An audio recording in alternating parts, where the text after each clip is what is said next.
There's something they don't want you to know. Right now there are people gathered around monitors, replaying footage of you walking through their carefully constructed trap. Their hands shake as they point at the screen, asking the same question over and over. How are they still smiling?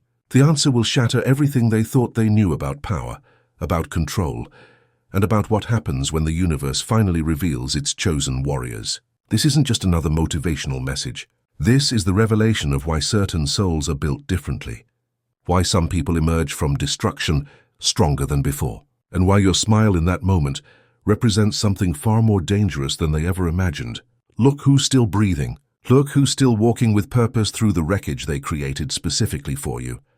They're studying that security footage like archaeologists, examining an impossible artifact, frame by frame, trying to understand how someone can move with such fluid confidence after losing everything they thought mattered.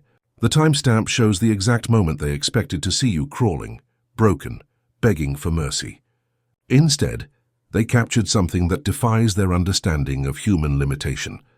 That smile on your face isn't happiness, it's recognition. The face of someone who just discovered that what they called death was actually birth. While they were writing your obituary, you were writing your comeback story. While they measured you for a coffin, you were measuring the exact distance between their expectations and your inevitable resurrection. Every betrayal, every coordinated attack, every systematic destruction they orchestrated was designed to erase you from existence like a typo in their perfect little story. But here's what they never calculated into their equations.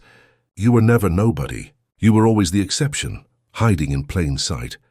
The glitch in their matrix, the variable they forgot to account for when they planned your destruction. Chosen ones understand something fundamental that regular people cannot grasp. That certain souls are forged in cosmic fire and cannot be extinguished by earthly flames. They gathered their little council, whispered in shadowy corners about how you were getting too strong, too aware, too dangerous to their carefully maintained illusion. This one sees through the simulation, they said. This one questions the programming. So they did what cowards always do when threatened by authentic power. They tried to bury you alive professionally, emotionally, socially, spiritually. The betrayal came from every direction simultaneously. Friends you trusted revealed themselves as actors, playing parts in someone else's script. Family members chose sides against you with surgical precision. Colleagues who smiled in your face orchestrated your professional destruction behind closed doors. The attack was coordinated, calculated, designed to leave nothing standing. For a moment, just a moment, they achieved their goal. But here's what makes their attack so revealing about who you really are. They didn't just try to hurt you. They tried to erase you. Complete annihilation. The kind of response reserved for existential threats to their entire system. Regular people get fired, demoted, criticized. Chosen ones get the full arsenal unleashed against them, because ordinary people sense, even unconsciously, that you carry something that could unravel their entire reality. They mobilized resources against you that seemed disproportionate to any actual threat you posed. Why would they invest so much energy in destroying one person? Because their souls recognized what their minds refused to accept, that you represent evolutionary pressure. Your very existence challenges the limitations they've accepted as permanent. Your potential threatens the stories they tell themselves about what's possible. The coordination itself reveals the deeper truth. This wasn't random cruelty or casual meanness. This was systematic elimination of a perceived threat to the status quo. They united people who normally couldn't agree on anything, brought together forces that usually compete with each other, created temporary alliances between natural enemies, all focused on one target. You felt the weight of their collective rejection. You tasted the metal of betrayal on your tongue. You stood in the ruins of everything you thought mattered, and wondered if maybe they were right. Maybe you were too much. Maybe you should have stayed small, stayed quiet, stayed dead inside like they all secretly are. But chosen ones cannot remain buried, no matter how deep the grave or how heavy the soil they pile on top. Something shifted in that darkness. They forced you into something they never expected you to find. Not light, something better. You discovered that the darkness had been your home all along, that you were never meant for their artificial sunlight. You were built for something that only grows in the absence of their false warmth, something that thrives in conditions that would destroy lesser souls. That's when you stopped trying to survive and started learning how to haunt. Not them, not yet. First, you had to haunt yourself. Every weakness, every soft spot, every place where their opinions still mattered. You walked through your own graveyard, collecting the bones of who you used to be. With those bones, you built something new, something that doesn't need permission to exist. If this message hits your spirit, hype this video so more chosen ones like you can find it. But here's what they miscalculated in their grand design of your destruction. They assumed darkness was empty, that isolation would break your spirit, that silence would drive you to madness. Instead, you found something in that void that no amount of their false light could provide. You found the raw material of creation itself. In that space between death and rebirth, you discovered that chosen ones don't just survive. They metabolize pain into power. The silence wasn't punishment, it was preparation. Every moment they left you alone with your thoughts, you were downloading updates from a source they could never access.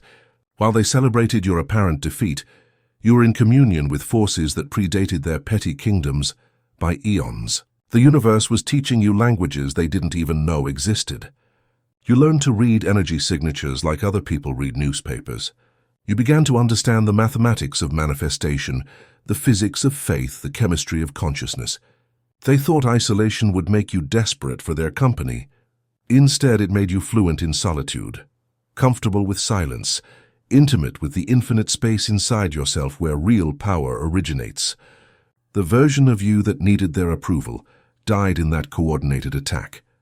The version that craved their validation suffocated under the weight of their rejection.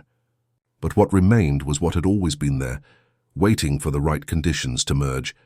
The part of you that was connected to something far more powerful than their temporary kingdoms.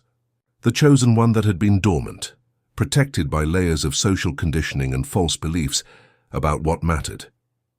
Resurrection isn't pretty. It's not some graceful awakening with soft light and angel songs. It's violent. It's painful. It's clawing your way through 6 feet of their assumptions about what's possible. It's breaking your own bones to fit through spaces they thought were too small for escape. It's choosing to breathe when breathing hurts. Choosing to stand when standing feels impossible. But you did it anyway. Not because you're strong, because you're stubborn. Because something inside you refused to give them the satisfaction of being right. When they said rest in peace, you said be right back. Like death was just a quick errand. Like destruction was just a detour on your way to something greater. The resurrection process follows a pattern that's been encoded in chosen ones since the beginning of time. First comes the descent, the journey into the underworld of your own psyche, where you must confront everything you've been running from. The lies you told yourself, the compromises you made, the ways you betrayed your own soul to fit into their boxes.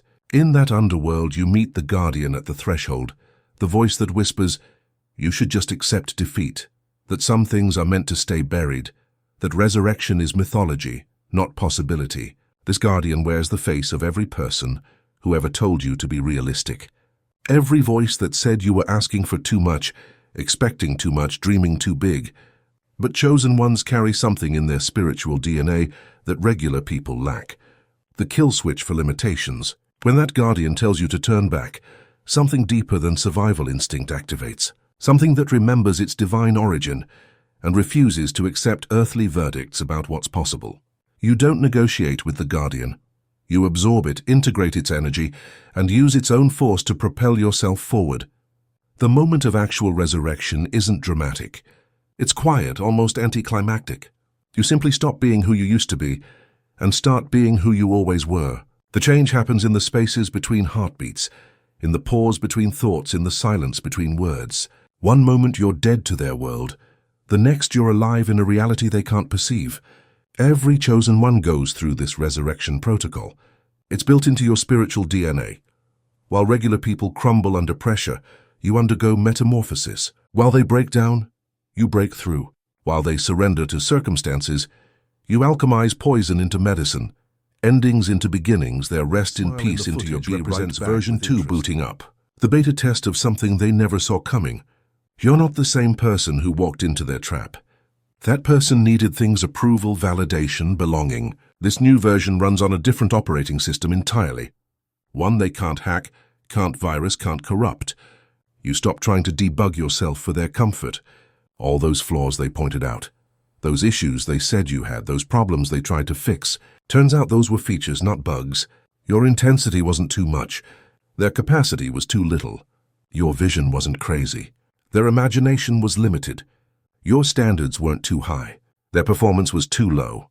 But the transformation goes deeper than personality changes or attitude adjustments. Something fundamental rewrote itself at the cellular level. Your nervous system recalibrated to handle frequencies that would overwhelm ordinary consciousness.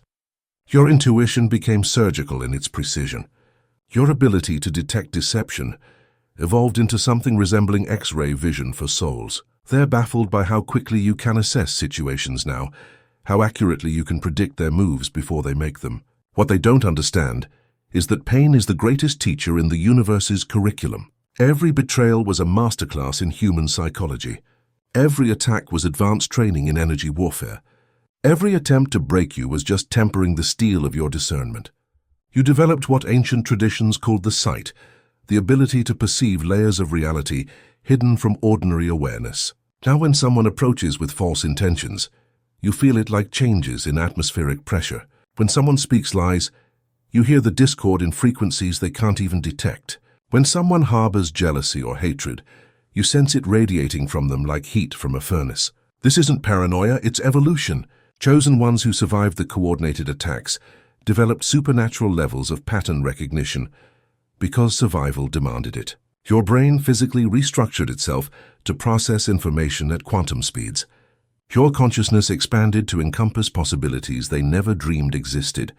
Now you move through the world like someone who's read the source code. You see the strings, the patterns, the programs running in everyone around you.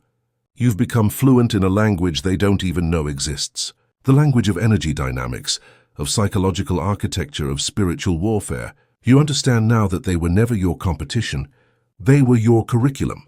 The shift in the atmosphere, the way conversations pause, not from fear but from recognition that something fundamental has changed. You're broadcasting on a different frequency, one that makes their small talk sound like static, one that makes their pretenses transparent as glass. It's not that you're trying to intimidate. You just exist at a voltage that makes their circuit spark. They look at you and feel cognitive dissonance. This is the person we tried to destroy. This is the person we said wouldn't survive. Yet here you are, more alive than any of them have ever been. More present, more real, more dangerous in your authenticity than they are in their masks. But there's something else happening in these moments that they can't quite name. When you enter their spaces now, you don't just change the energy, you reveal what was already there. Their insecurities, their compromises, their quiet desperation that they work so hard to hide from themselves. Your presence acts like a spiritual X-ray, making visible the fractures in their carefully constructed personas. This frequency shift isn't something you learned or practiced. It's the natural result of surviving complete ego death and emerging with your essence intact. When all the false layers get burned away, what remains operates at the frequency of pure truth, and truth has a way of making lies uncomfortable in its presence. They watch you navigate conversations differently. Now you don't chase topics that lead nowhere. You don't engage with energy vampires trying to drain your power. You don't participate in the subtle competitions and status games that used to consume so much of your attention.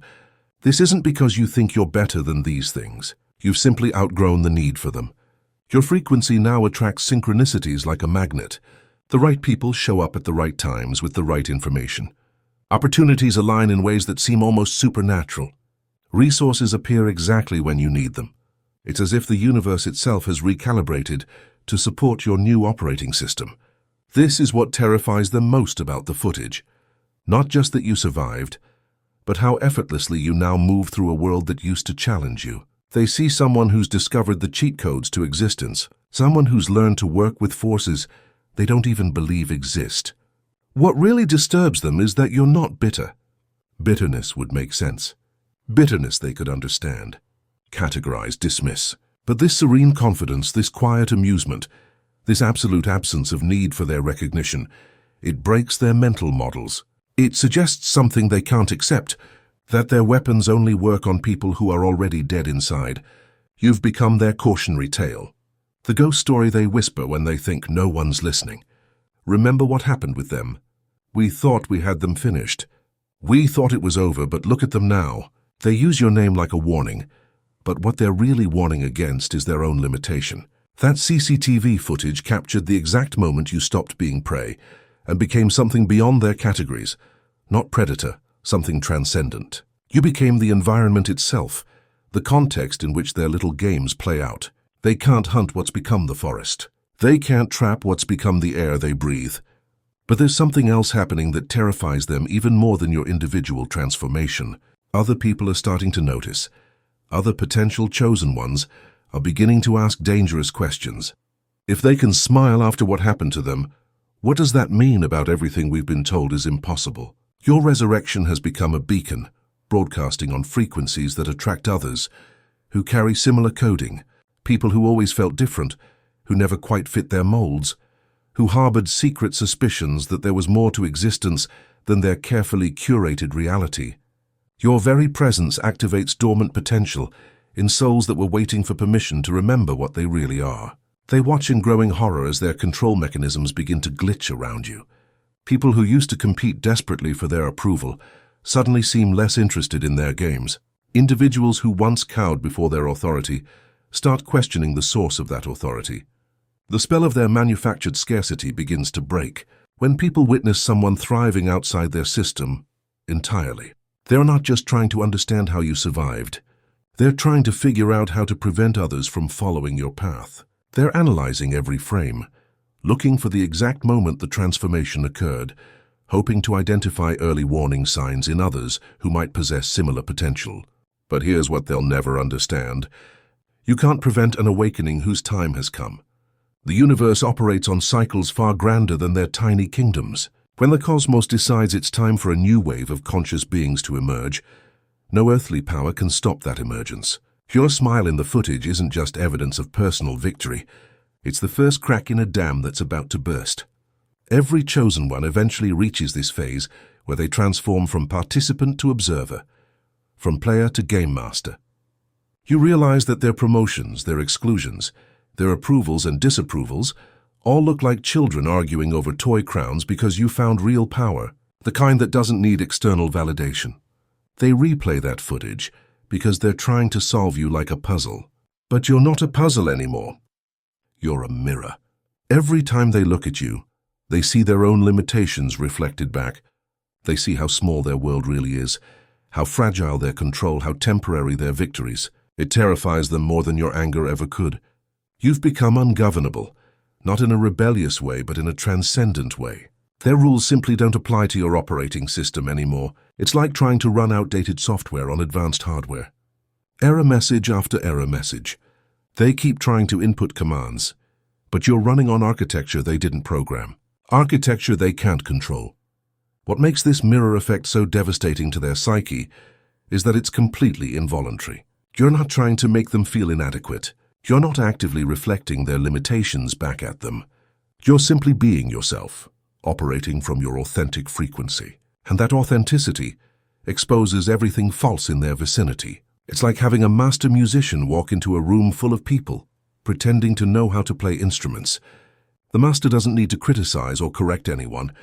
Their mere presence reveals the gap between real skill and performative mimicry. Their authentic relationship with music makes everyone else's pretense obvious. Your energy field has become a lie detector. They can't switch off. When they speak false words around you, the dissonance becomes unbearable. When they perform fake emotions, the contrast with your genuine personas, your unmasked authenticity makes their disguises feel suffocating. This is why they can't be comfortable around you anymore. Your presence demands a level of honesty they're not prepared to offer. Being near you requires them to either rise to match your frequency or reveal how much they've compromised themselves to maintain their positions in systems that drain their souls. The beautiful irony is that they created this. Every attack, every betrayal, every attempt to diminish you just pushed you further outside their reach. They wanted you gone, but instead they set you free. Free from needing their world to make sense. Free from requiring their permission to exist. Free from the cage of caring what they think. Now you move through their world like a tourist visiting a museum. Everything they stress about looks quaint to you. Their hierarchies, their drama, their desperate grasping for control. You see it all for what it is. A game played by people who forgot they made up the rules. People who forgot they could simply stop playing. That footage has become something else now. Not evidence of survival, but evidence of evolution. You're not just alive, you're broadcasting. Every step you take sends ripples through their carefully constructed reality. Every breath you breathe reminds them that their maps were wrong, that nobody survives. This was just another lie they told themselves. The energy you emit now operates like a tuning fork, resonating with others who carry similar frequencies. You don't have to say anything, don't have to recruit or convince or persuade. Your mere existence becomes a transmission that awakens recognition in souls that were always meant to remember. They feel something stir inside them when you're near. Not attraction, but activation. This is why they want to study your patterns, decode your methods, understand your formula. They're hoping to create countermeasures, neutralization protocols, ways to dampen the signal you're broadcasting. But you can't copyright consciousness. You can't patent awakening. You can't trademark transformation. What they don't realize is that your broadcast isn't coming from your personality, or your techniques, or your strategies. It's coming from your alignment with something far greater than individual will. You've become a conduit for forces that have been waiting eons for the right conditions to emerge. Your smile in that footage is just the visible tip of an iceberg that extends into dimensions they don't even know exist. The frequency you're broadcasting reaches people in their dreams, in their quiet moments, in the spaces between their thoughts. It whispers possibilities they've been trained to ignore, reminds them of capacities they've been conditioned to forget, activates potentials they've been programmed to deny. Your very presence becomes a crack in their matrix through which infinite light begins to pour. They try to analyze the footage, but what they're really trying to analyze is magic. They want to understand mystery through methods designed for mediocrity. They're using three-dimensional tools to measure a multi-dimensional phenomenon. It's like trying to capture the ocean in a teacup, trying to explain symphony through mathematics, trying to reduce the infinite to algorithms they can control. Chosen ones understand that they're not here to play by the rules of a rigged game. They're here to demonstrate that new rules are possible. That transformation is inevitable. That what looks like ending is really beginning. Your very existence becomes a beacon for others who are ready to remember what they really are.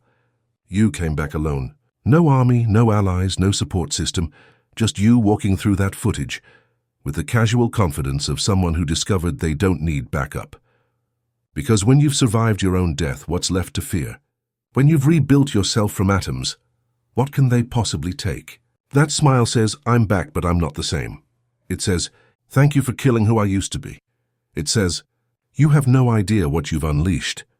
Because resurrection isn't about returning to what was. It's about becoming what was always meant to be. And what you were meant to be, apparently, was unstoppable. But unstoppable doesn't mean what they think it means. They imagine brute force, aggression, domination through violence. They project their own methods onto your transformation. What they can't comprehend is that true invincibility comes from complete detachment from outcomes. You've become unstoppable because nothing they can do affects your core essence anymore. You don't need to win their games because you've transcended their entire gaming system. You don't need to defeat them because they've already defeated themselves by operating from scarcity, fear, and the illusion of separation. You don't need to prove your worth because your value isn't derived from their recognition. This level of freedom makes you more dangerous to their system than any direct attack ever could. They watch you move through situations that would trigger intense emotional reactions in others, and you remain centered, almost amused, not because you don't care, but because you see the bigger picture. You understand that their attempts to disturb your peace are actually advertisements for their own inner chaos. Their aggression reveals their desperation. Their attacks expose their weakness. The Obsidian Inner Order is a sanctuary for those who have walked difficult paths and emerged with wisdom others can't see. We understand that some experiences exist outside the boundaries of what most people consider possible or acceptable to discuss. Every week we gather live on Zoom. Real people with real faces sharing real stories without judgment. There's space here for the experiences you've carried in silence, the patterns you've noticed that others dismiss, the intuitive knowledge you've gained through your journey. We don't just listen, we understand. When you're struggling to make sense of your experiences, when you feel gaslit by a world that refuses to acknowledge your reality, you can return to our recorded calls and remember that your perception is valid. Join the Obsidian Inner Order, where your reality is honored and your voice is heard. Link in description. This is the paradox that breaks their minds. The more they try to hurt you, the stronger you become. The more they attempt to diminish you, the brighter you shine. The more they work to destroy you, the more immortal you prove yourself to be. They're caught in a feedback loop of their own making, where every action they take against you strengthens the very thing they're trying to eliminate. You've learned something that spiritual masters spend lifetimes trying to teach. Resistance creates persistence. What you fight, you feed. What you push against pushes back. But what you transcend loses all power over you. You stopped fighting their system and started operating from a completely different reality. One where their weapons simply don't function. They're having emergency meetings about you now. How do we handle this? They ask each other, how do we contain someone who's already escaped? They're realizing slowly that they created their own problem. That in trying to destroy you, they removed all your limitations. In trying to end you, they freed you from ending. Here's what that footage really shows. Someone who's graduated from their game. Someone who's transcended their entire system of rewards and punishments. You can't threaten someone who's already lost everything and found themselves in the process. You can't bribe someone who's discovered that everything they were chasing was worthless. They watch you smile and feel the paradigm shifting, feel their worldview cracking. Because if you can survive what you survived, if you can smile after what they did, then maybe everything they believed about power was wrong. Maybe their whole system is built on illusions. Maybe the emperor has no clothes, and you're the child pointing and laughing. This moment represents something far more significant than individual transformation. You've become living proof that their entire worldview is optional. Every institution they worship, every hierarchy they maintain, every rule they enforce exists only because people agree to believe in it. When someone like you demonstrates that these structures have no inherent power, the whole house of cards becomes visible for what it really is, an elaborate illusion maintained by collective hypnosis. The footage doesn't just show your personal victory. It documents the moment when impossible became inevitable, when their carefully maintained narrative about human limitation cracked wide open. Other people witness your transformation and begin to question everything they've been told about what's possible, about what they're capable of, about what they have to accept as unchangeable reality. Your smile becomes a virus in their system, spreading doubt about their fundamental assumptions. If someone can resurrect themselves from complete annihilation, what other impossible things might be possible? If their most devastating weapons only made you stronger, how real was their power to begin with? If you can broadcast joy from the ruins of everything they destroyed, what does that say about the nature of happiness, success, and human potential? They realize with growing horror that they've created their own worst nightmare, a living example of human transcendence. Every person who witnesses your transformation begins to question their own limitations, their own chains, their own acceptance of circumstances they previously considered unchangeable. Your existence becomes permission for others to explore possibilities they never dared consider. The paradigm shift isn't just personal, mass awakening, it's collective. A demonstration that the prison they've created exists only in consciousness, and consciousness can be transformed. The footage spreads like wildfire, not because people enjoy seeing someone survive destruction, but because they recognize something in your smile that reminds them of who they really are. This is the moment when chosen ones realize their true purpose, not to succeed within their system, but to demonstrate that their system is optional, not to win their game, but to show others that new games are possible. Your smile becomes a crack in their matrix, a glitch that reveals the code behind their carefully maintained illusion. That's the real reason they can't stop watching that footage. It's not about you anymore. It's about what you represent. The possibility that their weapons only work on people who believe in them. The possibility that destruction might just be construction in disguise. The possibility that every ending they create is just someone else's beginning.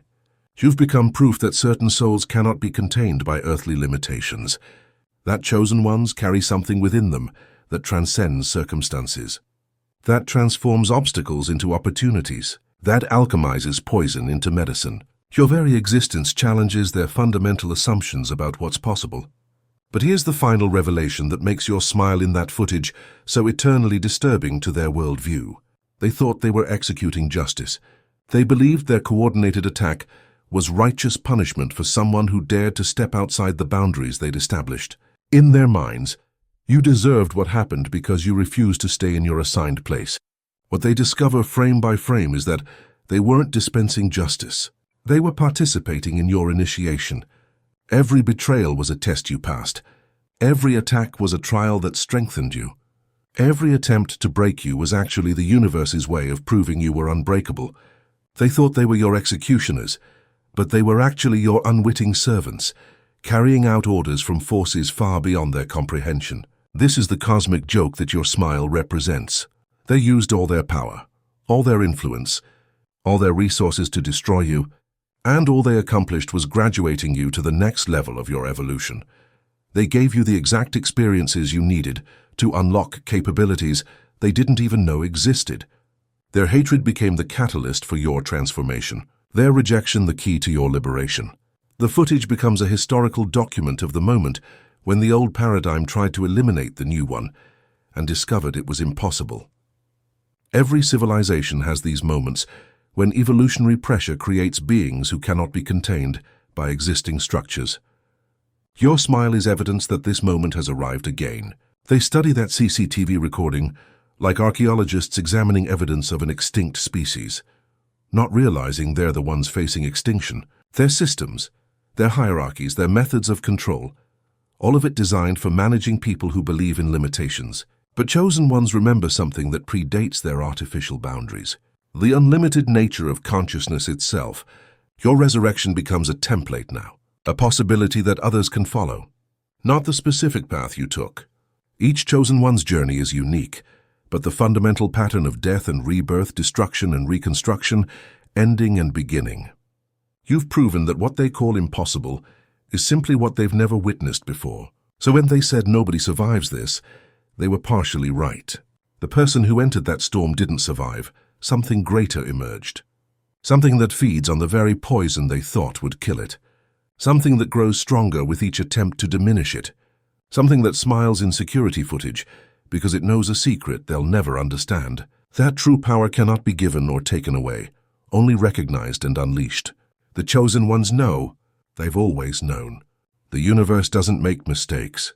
Every trial, every betrayal, every coordinated attack was precisely orchestrated to burn away everything that wasn't authentic, to strip away everything that wasn't essential, to reveal what was always there waiting to be born. Your smile in that footage isn't defiance. It's recognition. Recognition of who you really are, what you're really capable of, and why you were really sent here. They said nobody survives this, but you were never nobody. You were always somebody the universe was saving for exactly this moment. And now finally, magnificently, eternally, you